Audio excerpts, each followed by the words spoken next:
इमाम दीन को लकड़ी और लकड़ी के काम से इश्क था। जब वो आरा मशीन पर खड़े होकर लकड़ी कटवाते तो लकड़ी की तहों से फूटती सोंधी सोंधी खुशबू उन्हें चीड़ और देवदार के उन जंगलात में ले जाती जहां उनका बचपन गुजरा था।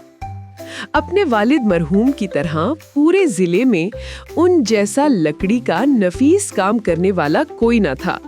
वो लकड़ी का बारीक से बारीक काम इस महारत और मेहनत से अंजाम देते कि लोग वाह वाह कर उठते।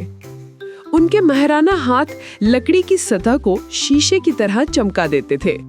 यही वजह थी कि ठेकेदार हाजी करामत अली इमाम दीन की बड़ी कदर करते थे। पिछले 40 साल से वो उनकी तामीराती कंपनी का अहम सुतून समझे जाते थे। इमाम दीन जब तक खुद अपने काम से मुतमईन ना हो जाते उसमें लगे रहते। अक्सर हाजी साहब उनकी सुस्त रफ्तारी से उकता भी जाते, लेकिन इमाम दीन का मिजाज जानते हुए दरगुजर कर देते। अब इमाम दीन 60 बरस के हो चुके थे। उन्होंने हाजी साहब की बेशुमार इमारतों में लकड़ी का काम मुकम्मल किया था। उनकी एक ही लड़की थी जिसकी शादी से वो फारिग हो चुके थे। वो अपनी बेगम के साथ एक छोटे से मकान में सुकून की जिंदगी गुजार रहे थे।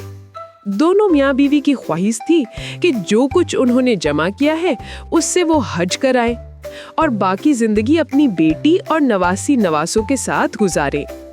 एक दिन इमाम दीन ने हाजी साहब से कहा, हाजी साहब अब मुझे छुट्टी दे दें, मैं बूढ़ा हो चुका हूँ। अब बाकी दिन सुकून से अपने बच्चों के दरमियान गुजारना चाहता हूँ। मेरी बीनाई और कुव्वत भी साथ छोड़ रही है। अब आप कोई दूसरा बंदोबस्त कर ले। ये सुनकर हाजी साहब चौंक पड़े। इमाम दीन की दरख्वास्त माकूल थी, लेकिन वो जानते थे कि इमाम दीन जैसा कारीगर मिलना मुश्किल है। उन्होंने सोचा अपने लड़कों से मशवरा कर लूं। चंद दिन बाद हाजी साहब ने इमाम दीन को बुलाकर कहा, इमाम दीन, तुमने इतने तवील अरसे मेहनत और लगन से काम किया है, इसके लिए मैं तुम्हारा शुक्रगुजार हूँ। मैंने अपने लड़कों से भी मशवरा किया है। अब मसला ये है कि मैंने अभी नया प्लॉट खरीदा है। तुम बस ये आखिरी काम मुकम्मल करा दो। इसके लिए तुम अपनी मर्जी की लकड़ी खरीद लो, अपनी मर्जी से मकान का नक्शा भी बनवा लो। इसके बाद तुम आजाद हो।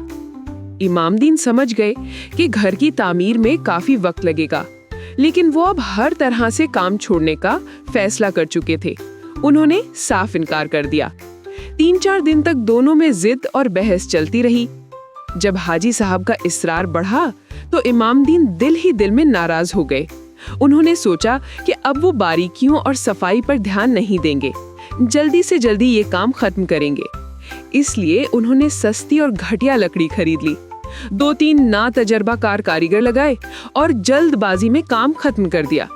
जब इमाम दीन ने बेड हॉल, चौखटों, खिड़कियों और दरवाजों को देखा तो उन्हें खुद भी अफसोस हुआ, लेकिन वो अब किसी तरह इस काम से पीछा छुड़ाना चाहते थे।